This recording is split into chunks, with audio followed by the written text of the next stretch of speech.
তোর ছেলে মরে যাক, তোর ছেলে যদি আমার সামনে ছটপট করতে করতে মরেও যায়, তারপরে তোর ছেলের চিকিৎসার জন্য আমি একটা টাকাও দেবো না। এমনকি এই বাগানের একটা গাছ আমি তোর বিক্রি করতে দেবো না। ভাই, ভাই তুই এ কি কথা বলে? আমি ঠিক কথাই কইছি, এর থেকে ভালো কথা আমি করতে পারবো না। ভাই, ভাই তুই এরকম কথা কি করে বলে? আমার আবিক তোর ছেলের মতো না, তোর ভাইপো না। ভাই, আমার ছেলের অপারেশনের জন্য 20,000 টাকার খুব প্রয়োজন। ভাই তুই এই টাকাটা হয় আমার ম্যানেজ করে দে, নাহলে ভাই তুই আমার এই গাছটা দে। তুই ভাই আমার সাথে এরকম করিস না ভাই, তুই টাকাটা ম্যানেজ করে দে ভাই। একদম মায়া কান্না কানবি নে। তুই যে কত বড় শয়তান সেটা আমি ভালো করেই জানি। এখন বিপদে পড়েছিস তো, এই জন্য বিলাইয়ের মতো হচ্ছিস। তোরে তো আমি ভালো করেই চিনি। আমি মহিনুল একটা টাকাও খরচ করতে পারবো না, এমনকি এই বাগানের একটা গাছ আমি তোরে বিক্রি করতে দেবো না। ভাই মইনুল, হে আল্লাহ আমি এতগুলো টাকা এখন কি করে ম্যানেজ করব? হে আল্লাহ তুমি আমার কোন বিপদ ফেললে আল্লাহ।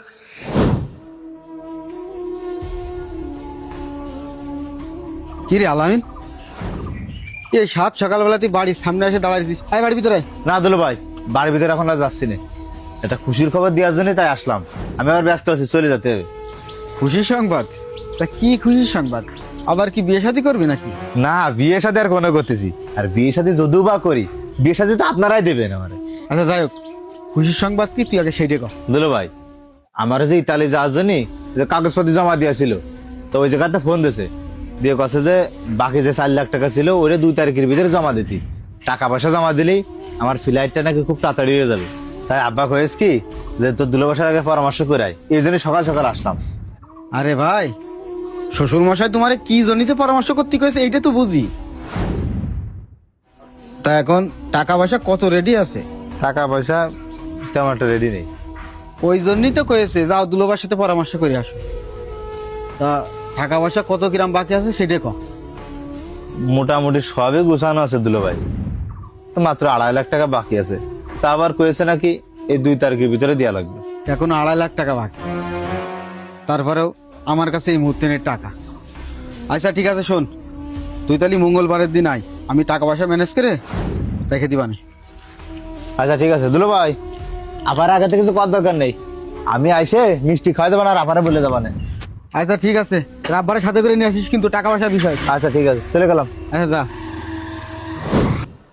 সবই তো শুনলাম ভাই, বিপদে আসলে কেউই পাশে থাকে না। ভাই রে, আমি হলাম কপাল পুরা বাপ। আমার মতো এরকম পুরা কপাল নিয়ে যেন কেউ সন্তানের বাপ না হয়। ভাই, সন্তানটা হাসপাতাল বেডে ভর্তি, টাকার অভাবে আমার ছেলের অপারেশন আমি করতে পারতেছি না। কি করবো ক? কারোর কাছে তো টাকা পয়সা সাথে আর বাদ থলাম না। এই যে আমার আপন ভাই, ওর কত টাকা পয়সা, ওর কত বড় ব্যবসা, ওর কাছে আমি টাকা চালাম, ও আমারে টাকা দিয়ে সাহায্য করবে না। কি কইলেন ভাই, আপনার ছেলের চিকিৎসা করানোর জন্য আপনার ভাই 20,000 টাকা দিতে পারলো না? কি আর কব ভাই, এখনকে দুনিয়াটাই এরকম হয়ে গেছে। আপন ভাই আপন ভাইয়ের পাশে থাকতেছেন। আজ যদি আমার ভাইয়ের মতো পকেটে টাকা থাকতো, ভাইয়ের মতো বড় এরকম ব্যবসা থাকতো, টাকার অভাব হতো না, আমার পাশে মানুষের অভাব হতো না। এখন আমার এই দুনিয়ায় আপন জনের প্রতি আস্থা নেই, ভরসা নেই। আমার এখন ভাই একমাত্র আস্থা ভরসা ওই উপর আল্লাহর প্রতি। আরে না, বেড়ে গেছি, আমার বেশি সময় লাগবে না, আমি এখন আসছি। মইনুল, মইনুল, আমি তো মনে মনে তোমারই খুঁজছিলাম। কি খুব ব্যস্ত নাকি? এই তুই রাখ দিনি, আমি পরে ফোন দিচ্ছি। আপনি আমারে খুঁজতেছেন? আর সে কথা কইেন না কাকা, আমার ওই শালাটারে ইটালি পাঠাচ্ছি, সবকিছু হয়ে গেছে। এখন এই টাকা পয়সা যাই দেবো, দিদি পিলাইকে ডেটটা দিয়ে দেবো। কথাটা হচ্ছে কি, পৃথিবীতে সবচেয়ে আপন লোক কে তোমার? পৃথিবীতে আমার আপন লোক কে মানে? আমার বউ, আমার মেয়ে, আমার শ্বশুর, আমার শাশুড়ি, আর আমার ওই একটা মাত্র শালা ধরে বিদেশে পাঠাচ্ছে, এরাই তো আমার আপন। এরাই তোমার আপন? আসলে তোমার না দেখলে বুঝতে পারতাম না। মানুষের টাকা পয়সা হয়ে গেলে চোখ উপরে উঠে যায়, আর তুমিও ঠিক তেমনই এই টাকার গরমে অমানুষ হয়ে গেছো। আমি অমানুষের কি করেছি? আপনার কি ক্ষতি করেছি আমি? আমার কোনো ক্ষতি করনি, তুমি তোমার নিজের ভাই মামুনের ক্ষতি করেছো। আমি আমার নিজের ভাইয়ের মামুনির ক্ষতি করেছি মানে? কি ধরনের কথা করছেন আপনি? শোনো মইনুল, তোমার যদি আপন কোনো লোকজন থাকে সে হচ্ছে একমাত্র তোমার ছোট ভাই। আজকে তুমি বিপদে পড়ে দেখো, তোমার ওই শ্বশুর বাড়ির লোকজন কারোরে তুমি পাশে পাবা না। একমাত্র সন্তান, সে আজ হাসপাতালের বেডে ধুকে ধুকে মারা যাচ্ছে। তুমি কি পারতে না 20,000 টাকা দিয়ে তারে হেল্প করতে? আল্লাহ না করুক, আজ তোমার যদি একটা ছোটখাটো রোগ হয়, এমন কি এই 20,000 না 20 লাখ টাকা চলে যেতে পারে, তাও তুমি সুস্থ হবা কিনা এটা আল্লাহ পাকই জানে। কাকা তো আমারে ভুল কিছু কইনি, এরাই তো আমার আপনজন। আমার ভাই ছেলে আফিফকে আমার বাঁচানোই লাগবে। মামুন, এ মামুন বাড়ি আসিস? ভাইরে, এ মামুন ভাইরে, তোর সাথে ভাই মেলা অন্যায় করে ফেলাইছি, তুই আমার মাফ করে দে ভাই। তোর সাথে আমি মেলা বড় অন্যায় করেছি রে ভাই। তোর ছেলের চিকিৎসার জন্য এই জায়গায় টাকা আছে, আমি টাকা নিয়ে আসি ভাই। তোর আফিফের চিকিৎসার জন্য টাকা নিয়ে আসি, চল হাসপাতালে চল, তোর আফিফের চিকিৎসা করে সুস্থ করে চলবো ভাই। আয় হাসপাতালে যাবো, চল। আমার আফিকের আর চিকিৎসা করানো লাগবে না ভাই। আমার আফিক ওই আল্লাহর কাছে চলে গেছে। আফিফ আল্লাহর কাছে চলে গেছে মানে?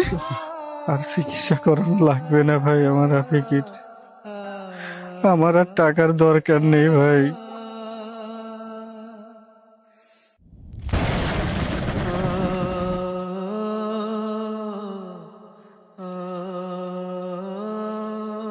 এই টাকার জন্য আমার আফিকের আমি অপারেশন করাতে পারিনি ভাই। আফিফের কিছু হয়নি।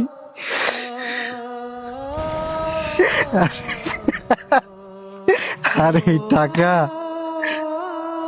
আমার আফিক ওই আল্লাহর কাছে যাওয়ার পরে তুই আমার টাকা নিয়ে এসে দিচ্ছিস ভাই।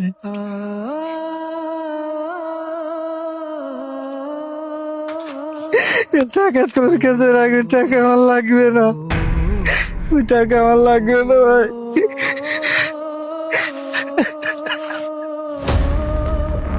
টাকা